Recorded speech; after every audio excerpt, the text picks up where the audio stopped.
Hi, if you're sitting at home bored out of your mind, I'm going to show you how to make waist beads, something that every member of the family can do. You're going to need some beads. These are 6 millimeter beads. I sometimes use 8 millimeter or 10 millimeter beads. You're also going to need some string or cord, as people refer to it.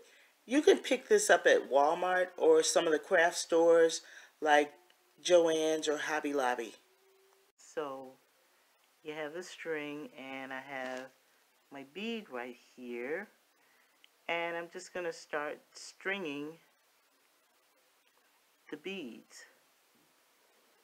And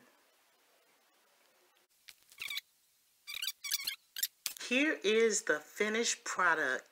I decided to add a little bit of color to the waist beads, so I added gold, black, and white beads.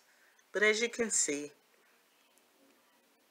this is the finished product, and I tied off the ends. That way, if someone wants to wear this, all they have to do is make the adjustments and tie it onto their waist.